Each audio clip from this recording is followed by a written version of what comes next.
আসসালামু আলাইকুম। আজকে 14ই এপ্রিল 2026 আর বাংলার নববর্ষ আজকের দিন উদযাপন হচ্ছে 1433। তবে সারা বাংলাদেশে মোটামুটি কম বেশি সবাই এটা পালন করতেছে, একজন এক একভাবে, বিভিন্নজন বিভিন্নভাবে এটা পালন করতেছে। তো এখন অনেক ইসলামিক আলোচক যারা আছে তারা এটাকে সম্পূর্ণ হারাম মনে করে। তবে এটা নিয়ে আসলে অত মাথা গরম করার কিছু নেই মনে হয়, কারণ এটা হচ্ছে বাংলার একটা ঐতিহ্য।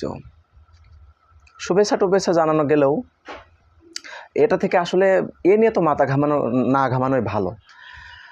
যদিও পালন করে তাহলে এটার ভিতরে কোনো অশ্লীলতা যেন না আসে, যেহেতু একটা হিউজ পরিমাণ জনসংখ্যা এটা পালন করতেছে। এখন কেউ যদি হুট করে এটারে নিষেধ করতে চায়, হারাম বলতে চায়, তাহলে তো মানুষ এটা খুব সহজে অ্যাকসেপ্ট করবে না। এখন কেউ যদি পালন করতে চায় শুভেচ্ছা জানালো, কিন্তু এটা যদি হারাম পর্যায়ে চলে যায়, নোংরামির ভিতরে চলে যায়, যদি এটা নিয়েই খুব বেশি মাথা ঘামাঘামির কারণ হয়ে যায়, তাহলে সেখান থেকে বেরিয়ে আসাটাই ভালো। যেমন নববর্ষকে কেন্দ্র করে অনেক অশ্লীলতা দেখা দেয়, বিশেষ করে গার্লফ্রেন্ড বয়ফ্রেন্ড যারা, তারা বিভিন্ন জায়গায় ঘুরতে যায়, বিভিন্ন গান বাজনার আয়োজন করা হয়, বিভিন্ন মানুষ নাচানাচি করে।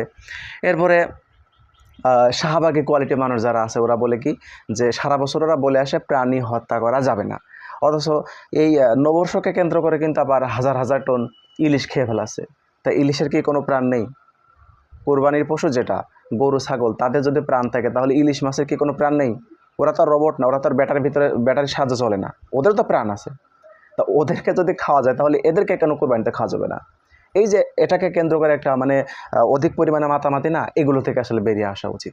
দেখেন, পৃথিবীতে সব জাতির জন্য কিন্তু আছে, উৎসব আছে, তারা উৎসব পালন করে বিভিন্নজন বিভিন্নভাবে।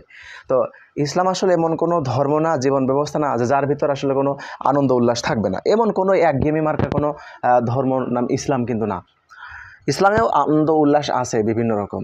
তবে প্রধান যেই দুইটা, সেটা হচ্ছে দুই ঈদকে কেন্দ্র করে। একটা হচ্ছে ঈদ উল ফিতর আর একটা হচ্ছে ঈদ উল আজহা, যেটাকে আমরা বেসিক্যালি রোজার ঈদ আর কুরবানির ঈদ বলে থাকি।